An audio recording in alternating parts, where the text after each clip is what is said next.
your time. Too many nights that start out innocently are ending tragically.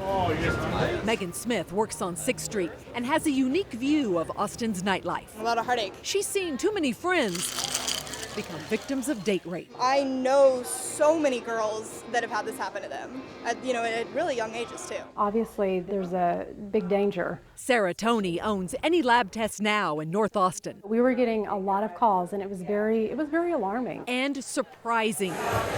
Typically, it's younger women who are getting urine and blood tests to see if their drinks were drugged. But lately, more women in their 30s and 40s are suspicious, and with good reason. I asked Sarah how many women tested positive over the Christmas holidays.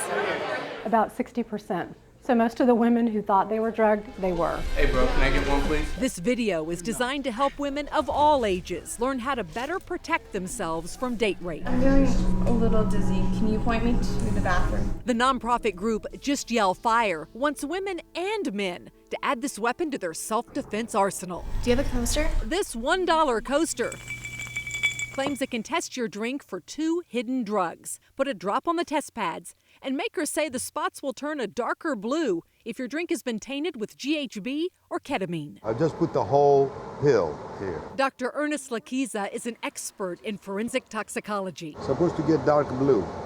I'm waiting. We went to his Houston lab, Expertox, to put the coasters to the test. I was expecting to see a darker color, blue color. Based on these results, he thinks the color change isn't dramatic enough. You would have a hard time deciphering, is this really a drug or is it not? Especially in a dark bar. But the manufacturer of the coaster says any shade of blue is reason for caution. While this coaster tests for 2 of the 3 most common date rape drugs, the rapist arsenal is growing. A lot of the drugs we see are actually over-the-counter drugs. Readily available cold remedies and sleep aids are being mixed into drinks more often than the so-called date rape drugs. It can actually knock somebody out to a dangerous level, needing hospitalization sometimes. If you decide to slip a coaster under your drink, know that it's not foolproof. Your best defense is to never let your drink out of your sight. Here's the Mealtime Math Challenge. Take $4.18 a day. That's the average amount a Texas adult gets in food stamp benefits. Multiply that by 7 days, and you get $29.26. My challenge is to eat for a week on this food stamp budget and try to make it healthy and tasty. I arrived at H-E-B with $30 and a nutritionist.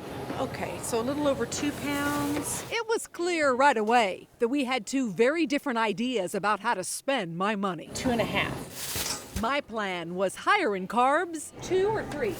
and fat. This would be my meat for the whole week, wouldn't it? On my mental menu, fajita meat, chili, peanut butter, and potatoes were the staples. We could look at some more vegetables. Angela Henry had her own battle plan. She was sure I could eat healthier and stay within my food stamp budget. Here, look, it says it's 30% less sodium. You can get a lot of great savings in bulk. She steered me to the bulk food aisle. When you're buying in bulk, you can buy just what you need. Instead of baked potatoes, I got organic brown rice. Is that enough? And goodbye beef. Hello, poultry. There's 4.5 pounds of chicken in there. I quickly learned that tweaking my taste buds might be the only way to fill my cart with 21 healthy meals and a few snacks. 75 cents. Whereas this would be $1. Yeah. This shopping trip also reinforced the high price of low fat. And if I go to 2% milk, which is lower fat, but it's $4.23. They do cost more, but really it's about how you prioritize your budget. You know, you might spend a little bit more on your protein and dairy and spend less elsewhere in your budget. My final total, $27.77. which left me with a safety net of $1.50. But after I got home and took a hard look at my groceries, I decided to exchange a few items. With that, my surplus was gone, but I was still within budget.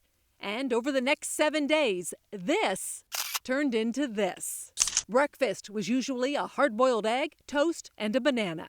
Lunches were a peanut butter sandwich and 10 baby carrots. And 6 of my dinners were pulled from that whole chicken. It brings you home. Michelle White is one of 3 at the Capital Area Food Bank who also took the food stamp challenge.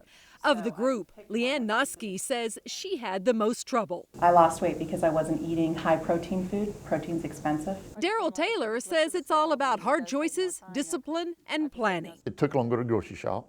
You had to plan. All of us agreed the challenge lived up to its name. I wouldn't be able to do this challenge longer than 7 days. There's just no way. What about the people that don't have that choice? What about the people that have to live this way? I have one more day to go on the food stamp challenge, and here's what I have left. A few slices of bread, some brown rice, a serving or two of chicken soup, and 4 eggs. I'll make this work for the next 3 meals, but it's not going to be a tasty end to what has already been a rather bland week. Betty Cross, KITV News.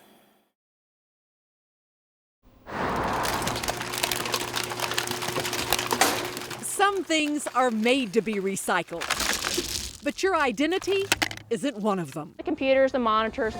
The Round Rock Recycling Center is being swamped with tech cast-offs. This is a pallet of material here. We're averaging about 20 pallets per week. Tracy Herring knows that some of these computers may still have life left in them. Your life. We hope people are schooled enough on identity theft to know that if they leave information on their cell phone or on their computer, they're leaving themselves open to people to take advantage of that. With the permission of the recycling center, we put that schooling to the test.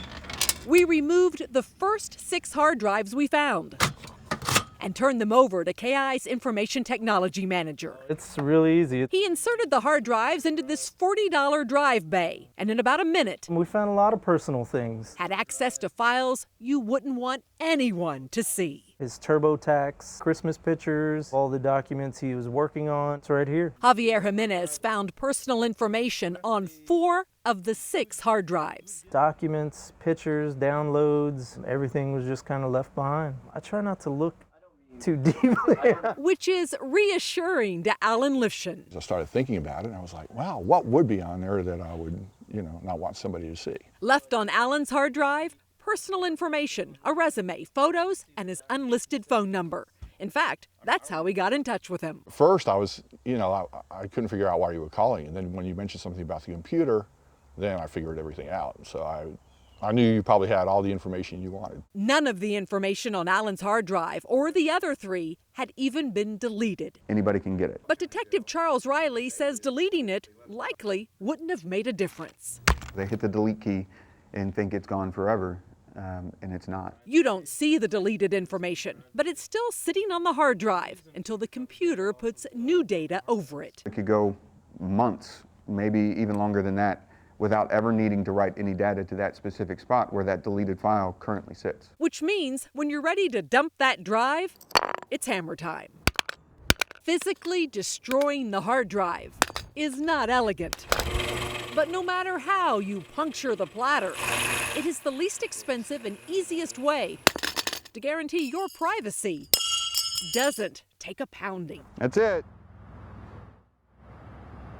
So before you recycle your old computer, make sure you remove the hard drive. You just saw in the video, you only have to undo a few screws. It takes a couple of minutes. Once you do, you're ready to put on your safety glasses and start pounding. But before we do that, I want to show you the primary target area. It's this round area right here. Inside this little box is where the platter sits spinning inside. That's where all of your personal information, all of those tax documents, everything else, that's where they're stored. This is the area you have to ensure gets destroyed. So let's give it a shot here, see how much muscle power I have. Here's one of the hard drives, one of the 6 that we took from the recycling center. You can see with a few, well, for me probably several good pounds, I'm actually able to break through and actually get to that round platter I was talking to you about, where all your personal information is stored. Now I have to tell you, you're going to want to pound some more on this because this shouldn't be flat for you to be safe. It should either be cracked, shattered, or it should have a whole lot of dents in it, dings and things like that, so that no one could ever get a hold of it and actually read your personal information and recycle something you don't need recycled. Ron and Judy. Don't mess. Could you show me the actual point of entry? When your home is broken into, expect to hear a lot of questions. Was this door unlocked when you came home that you know of? And not to like any of the answers. Was anything missing out of this room that you know of? Yes. Janice Duarte came home from work to find a computer, game console, money, and jewelry gone. We thought we were safe. The mother of two says she was shocked, not only by the crime, but by the timing. Nobody expects to get broken into during the day. But the fact is, I'll just start processing the window to see if I can see any latent prints. 72% of burglaries occur when no one's home. This area here, this is what we're looking for. The burglar who left these prints hit midday.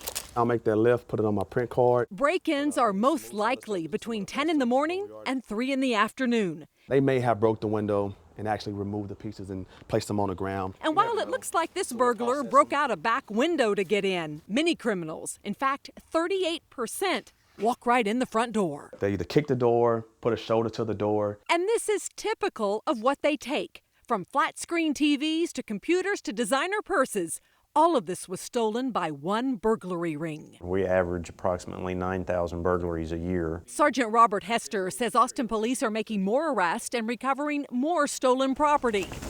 2 years ago, he says police solved less than 5% of burglaries. Also, just make this lift. That number is now up to 8%, which is still slightly below the national average. We need the citizens to keep an eye on their neighborhood, report what they believe is suspicious in their neighborhood. If the citizens aren't looking out for that, then our chances of catching a daytime burglar or even nighttime burglars go down drastically. As for this burglary, the chances of solving it are slim. The door was unlocked and she just went in. The victim unknowingly messed up much of the crime scene. I walked in, put my purse on the table, opened the curtains, and touched all the doors and the window, and so yeah. Janice would rather laugh at the situation than cry.